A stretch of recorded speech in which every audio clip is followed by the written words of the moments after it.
ဟယ်လိုအားလုံးပဲမင်္ဂလာပါဒီနေ့မှာတော့ဒူးရင်သည့်အသားကိုထည့်ပြီးတော့ပြုလုပ်ထားတဲ့ပေါင်မုတ်ဒင်နာရိုးလေးကိုသင်ပေးမှာဖြစ်ပါတယ်ဒင်နာရိုးပြုလုပ်ရအတွက်ဒူးရင်သည့်အသားနဲ့အုံတို့ကိုအခုပြထားတဲ့အတိုင်းကျိတ်ဆက်ထဲမှာထည့်ပြီးတော့ကျိတ်ပေးပါမယ်အခုကျိတ်လိုက်တဲ့အနှစ်ကိုအသုံးပြုပြီးတော့ပေါင်မုတ်ကိုနယ်မှာဖြစ်ပါတယ်ဒူးရင်သည့်အသားကိုကျိတ်တဲ့အခါမှာအုံတို့ကိုအုံတို့ခရင်အသုံးပြုပေးရမှာဖြစ်ပါတယ်အုံတို့နဲ့ဒူးရင်သည့်ကျိတ်ထားတဲ့အနေအထားလေးကအခုပြထားတဲ့အတိုင်းပြည့်ပြည့်နှစ်နှစ်ကလေးဖြစ်နေရမှာဖြစ်ပါတယ်ရှင်အခုဆိုရင်ပေါင်မုံလေးကိုနယ်ဖို့အတွက်လိုအပ်တဲ့ကုန်ချမ်းလေးတွေကိုချိန်ထားပါတယ်အခုပြထားတဲ့ unsalted butter ကအေးနေတဲ့အတွက်ကြောင့်မာနေသေးတဲ့အတွက်မချိန်ရသေးပါဘူးဒါကိုလိုသလောက်ပဲယူပြီးတော့အသုံးပြုရမှာဖြစ်ပါတယ်ပြီးတော့ဒါကခုနကျိတ်ထားတဲ့ဒူးရင်သည့်အနှစ်ကလေးပါဒူးရင်သည့်အနှစ်ကလေးရဲ့နောက်တစ်ခုကကြတော့ဒီမှာ yeast ပါ yeast နဲ့ရေကိုဖျော်ပြီးထားတာပါရေနွေးနဲ့မဟုတ်ပါဘူးဒီတိုင်းရိုးရိုးရေနဲ့ဖျော်ပြီးတော့ပွားအောင်လို့ထားတာပါ yeast ထဲမှာတကြားအနှဲငယ်ထည့်ထားပါတယ်ပြီးတော့ဒါလေးကတော့နွားနို့ပါကြက်ဥနှလုံးအသုံးပြုပါတယ်ကြက်ဥလေးကကြတော့တစ်လုံးကို50 g ရှိပါတယ်ပြီးတော့ဒီအိုးထဲမှာကဂျုံနို့မှုတ်စားတကြားစတဲ့ပစ္စည်းတွေထည့်ထားပါတယ်၄မျိုးထည့်ထားတယ်ပေါ့နော် yeast ကကြတော့ဖောက်ထားတာကြာပြီဖြစ်တဲ့အတွက်အခုလိုမျိုးရေနဲ့ပြန်ပွား yeast ကောင်းသေးလားစမ်းတာပါဒီထဲကိုဒီအရေထည့်ပြီးတော့နယ်မှာဖြစ်ပါတယ်ဂျုံကိုစားနေတော့မှဆိုရင်ဂျုံနယ်ပဲဒလက်ကိုဆက်မှာတက်ပြီးတော့ခုနကချိန်ထားတဲ့အမှုန့်ပစ္စည်း၄မျိုးပါတဲ့ကုန်ကျန်းတွေကိုဂျုံမှွေမဲ့စလုံးတွေကိုထည့်ပေးရပါမယ်စလုံးတွေကိုထည့်ပြီးပြီဆိုလို့ရှိရင်တခြားကုန်ကျန်းတွေထပ်မထည့်သေးဘဲနဲ့အမှုန့်ပစ္စည်းတွေတီးတန်းကိုတေချာနှံ့ဆက်သွားတဲ့အထိ medium speed ကိုအသုံးပြုပြီးတော့နယ်ပေးရပါမယ်medium speed နဲ့မှွေပြီးတော့အမှုန့်တွေတေချာနှံ့ဆက်သွားတာတေချာပြီဆိုတော့မှကျန်တဲ့အရေအုပ်စုတွေကိုတစ်မျိုးချင်းစီထည့်ပေးရမှာဖြစ်ပါတယ်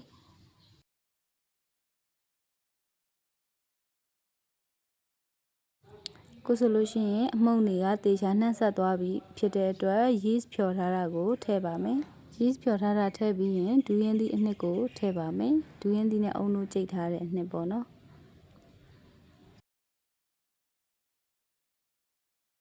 ပြီးရင်တော့ကြက်ဥနှလုံးထည့်ပါမယ်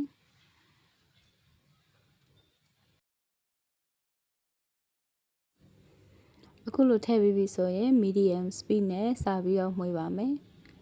နွားနို့ကိုမထည့်သေးပါဘူးနွားနို့ကဖြည်းဖြည်းချင်းထည့်ပေးရမှာဖြစ်ပါတယ် recipe မှာပါဝင်တဲ့အချိုးအစားတိုင်းနွားနို့ကိုအကုန်လုံးတစ်ခါတည်းထည့်လို့မရပါဘူးမိမိအသုံးပြုထားတဲ့ဂျုံရဲ့ရေဆုပ်ယူမှုအားနဲ့ရေလိုအပ်ချက်ပေါ်မူတည်ပြီးတော့နွားနို့ကအနည်းငယ်ပိုသွားတာလည်းရှိနိုင်တယ်လို့နွားနို့တွေအားလုံးထည့်လိုက်ရတာလည်းရှိနိုင်ပါတယ်ဒါကတော့ကိုသုံးတဲ့ဂျုံရဲ့ရေဆုပ်ယူမှုအားပေါ်မှာမူတည်တဲ့အတွက်နွားနို့ကို recipe မှာရေးထားတဲ့အတိုင်းအကုန်လုံးလောင်းမထည့်ပဲနဲ့အခုပြထားတဲ့အတိုင်းနည်းနည်းချင်းစီထည့်ပြီးတော့နယ်ပေးရမှာဖြစ်ပါတယ်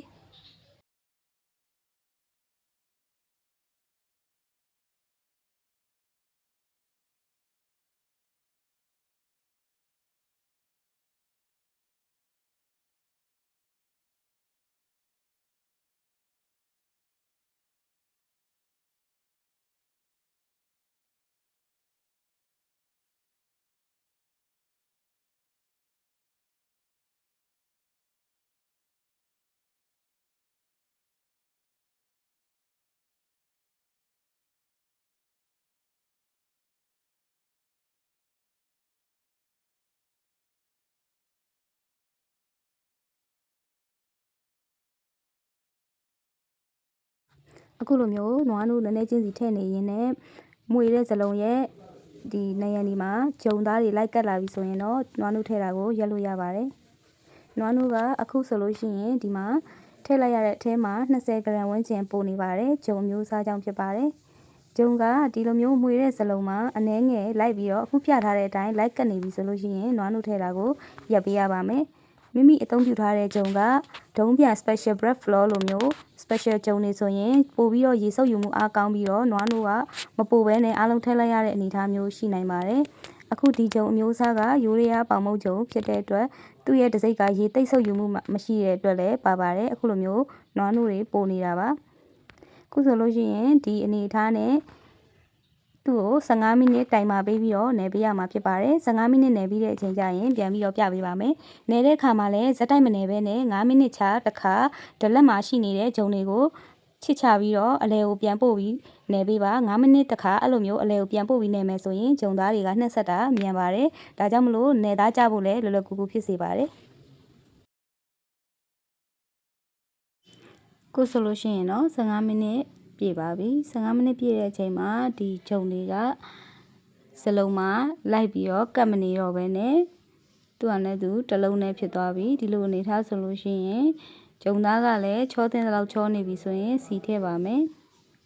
စီမထည့်ခင်မှာဂလူတန်ဖွံ့ဖြိုးမှုအားကောင်းပြီးဝင်းဒိုးပိန်ဖြစ်မဖြစ်ဆိုတာကိုသေချာစစ်ပေးရပါမယ်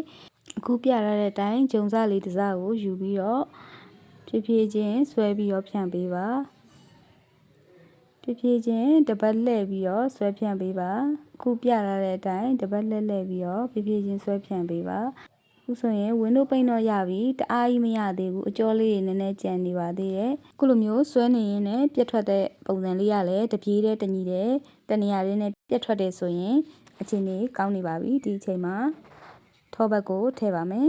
unsalted butter ကိုအသုံးပြုထားပါတယ်ထောပတ်ထည့်ဖို့အတွက်ကကြတော့ဒီလိုမျိုးဂျုံလေးကိုအနည်းငယ်ဖြန့်ပေးပြီးတော့မှအထဲထဲမှာထောပတ်ကိုထည့်ပြီးတော့တေချာနှံ့ဆက်အောင်မှုပေးမှာဖြစ်ပါတယ်အခုလိုမျိုးထောပတ်ထည့်ပြီးပြီဆိုလို့ရှိရင်ထောပတ်တွေမုံသားနဲ့တစ်ထက်ထဲဖြစ်သွားတဲ့အထိ medium speed နဲ့ပဲနေပေးပါမယ်ထောပတ်တွေကုန်ဝင်သွားပြီဆိုရင်အခုလိုမျိုးမုံသားတွေကဂျုံသားတွေကဒီအိုးရဲ့နံရံဒီမှာလိုက်ကတ်နေတာကိုတွေ့ရပါလိမ့်မယ်ဒီအချိန်မှာမရက်ပဲနဲ့ဆက်မှုပေးပါအိုးရဲ့နံရံဒီမှာဂျုံသားတွေမကတ်ပဲနဲ့ဂျုံသားတွေကအားလုံးကဒလက်နောက်ကိုလိုက်လာတဲ့အထိနေပေးရမှာဖြစ်ပါတယ်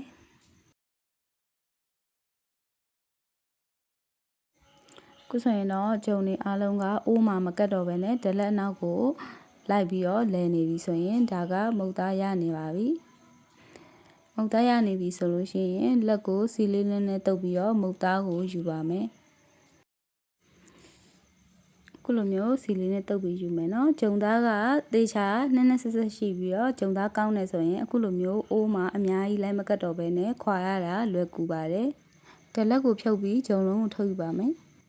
မုံနေလောက်တဲ့ခါမှာလက်ကိုစနစ်တကျဆင်ကြယ်အောင်ဆေးကြောထားဖို့လိုပါတယ်အခုလိုမျိုးအပါတရကင်တွဲမှသာလျှင်ကင်ရတာအဆင်ပြေတာဖြစ်ပြီးတော့လက်အိတ်ဆုပ်ပြီးတော့ကင်မယ်ဆိုရင်ကင်ရတာအားမရပဲနဲ့အခက်အခဲရှိနိုင်ပါတယ်လက်အိတ်ကျွတ်ထွက်သွားတာတို့ဘာလို့ဖြစ်တတ်ပါတယ်ဂျုံကလိုက်ပြီးတော့လက်မှာကတ်တက်ပါတယ်ဒါကြောင့်မလို့တန့်ရှင်းစင်ကြယ်တဲ့လက်နဲ့ပဲဓာတ်ရိုက်ကင်ပေးတာပို့ပြီးတော့အပါတရရှိပါတယ်အခုလိုမျိုးဂျုံလုံးကဒီအိုးကနေခွာယူရတာလွယ်ကူတယ်အခုလိုမျိုးအနောက်ကိုဆွဲပြီးတော့ဂျုံလုံးကိုတင်းအောင်လုပ်လိုက်မယ်ဆိုရင်ပြောင်ပြောင်တင်းတင်းလေးနဲ့ဂျုံသားတွေကမျက်စိရဲ့အမြင်မှာတင်ပြတ်ထွက်မသွားဘူးတင်းနေပြီဆိုရင်ဒါကဂျုံသားအရန်ကောင်းနေပြီလို့မှတ်ယူလို့ရပါတယ်အခုလိုပြောင်ပြောင်တင်းတင်းလေးဖြစ်နေရပါမယ်အလွယ်တကူပြတ်ထွက်မသွားတဲ့ဂျုံသားမျိုးဖြစ်နေရပါမယ်ပြီးရင်တော့အခုလိုဇလုံးတစ်လုံးကိုစီတုပ်ပြီးတော့ဇလုံးကို digital kitchen scale ပေါ်မှာတင်ပြီးဂျုံရဲ့ရလာတဲ့ total အလေးချိန်ကိုတစ်ခါတည်းချိန်ကြည့်ထားပါကိုနယ်လိုက်တာကပါဝင်ပစ္စည်းလေးချိန်မှန်ကိုသိချင်အခုလိုမျိုးနောက်ဆုံးရလာတဲ့ဂျုံသားအလေးချိန်ကိုချိန်ကြည့်ခြင်းအဖြစ်သိနိုင်ပါတယ်ပြီးရင်တော့ wrapping plastic လေးနဲ့အုပ်ပြီးတော့ရေကသစ်သားထဲမှာတစ်နာရီနှက်ထားပါမယ်